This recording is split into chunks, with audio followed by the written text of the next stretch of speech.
Hello friend, स्वागत है आपका आपके अपने चैनल पीएमसी मध्य प्रदेश में। और दोस्तों, सूरदास की कहानी चल रही है अभी और स्टोरी का नाम है अहंकार का पतन होता है। पहली बार फिलिप को एहसास हुआ कि वे एक मनुष्य है, ना कि कोई निष्क्रिय। उसने किसी भी दुष्ट व्यक्ति का गुलाम ना बनने और किसी गलत रास्ते पर ना चलने का संकल्प लिया। श्री उच्च भली आत्मा के निर्देश के अनुसार अगले दिन फिलिप सूरदास को गाड़ी में बिठाकर एक दूर दराज के इलाके में लेकर गया, जो कि उसके घर से बहुत दूरी पर था। उसने उसे ये कहा कि उसे एक गुफा की जानकारी मिली थी जहाँ ढेर सारे खजाने छुपे थे। हमेशा की तरह सूरदास खुशी से फूला ना समाया और फिलिप को तुरंत उसे वहाँ चलने को कहा। मीलों तक धूल भरी सड़क के बाद एक काफ़ी संकरा रास्ता आया, इसलिए फिलिप ने गाड़ी रोक दी और सूरदास को अपने कंधे पर बिठाकर लगभग 1-1.5 मील तक चला। तब जाकर उन्हें एक गुफा मिली। गुफा में छिपे खजाने को देखने के लिए सूरदास बेसब्र हुआ जा रहा था, पर फिलिप ने कहा, मालिक, ये गुफा इतनी संकरी है कि अंदर जाना मुश्किल है। आप इसी चट्टान पर बैठिए, मैं अंदर जाकर देख आता हूँ कि कोई खजाना छिपा भी है या नहीं। फिलिप ने सूरदास को नीचे रखा और गुफा के अंदर चला गया। जैसा कि फिलिप को बताया गया था कि गुफा के पीछे उसे बाहर निकलने का एक रास्ता मिला। वह उस रास्ते से बाहर निकला और दूसरे छोटे रास्ते से अपनी गाड़ी तक पहुंच गया। गाड़ी से वह सूरदास के घर पहुंचा। उसकी अलमारी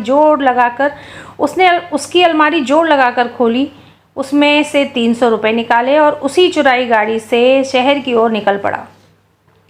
कुछ दिनों बाद शहर में उसे एक नौकरी भी मिल गई। वह सरल और अच्छा जीवन बिताने लगा। फिलिप को गुफा में प्रवेश के लिए काफ़ी समय बीत चुका था, पर सूरदास लखपति बनने का सपना देखने में इतना रोमांचित था कि उसे इस बात का एहसास ही ना रहा। बाद में अचानक उसका ध्यान गया कि फिलिप तो 1 घंटे से गायब था। वह फिलिप को बाहर बुलाने के लिए चीखने चिल्लाने लगा और उसे जमकर कोसने लगा, पर कुछ नहीं हुआ। सूरदास को लगा मानो फिलिप वहाँ से गायब हो गया था, इसलिए वह ऊबड़ खाबड़ पत्थरों पर रेंगकर गुफा के भीतर फिलिप को ढूंढने जा पहुँचा। वह कुछ और अंदर गया। फिलिप के लिए उसकी जुबान से बेहद बुरे शब्द निकल रहे थे और वह गुस्से से आग बबूला हो उठा। उसके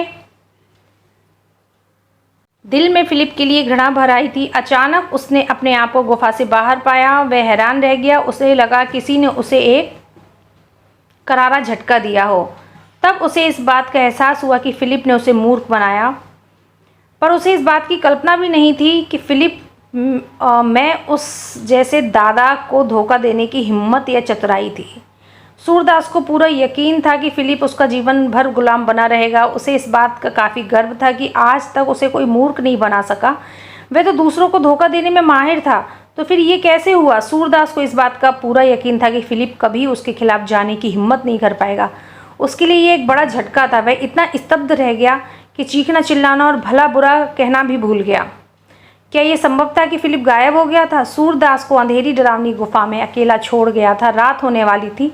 सूरदास ने सोचा कि जंगल में जाने की बजाय गुफा में ही रात बिताना बेहतर होगा। वह डरा हुआ था और उसे इसका भान हो गया कि जंगल में जंगली जानवर भी थे। उसके पास घर जाने का कोई रास्ता नहीं था, क्योंकि इस वक्त वह घर से मीलों दूर था। आहार और पानी के बिना वह क्या करेगा? यदि कोई भयानक जानवर उस गुफा में घुस आए तो वह अपने आप को कैसे बचा पाएगा?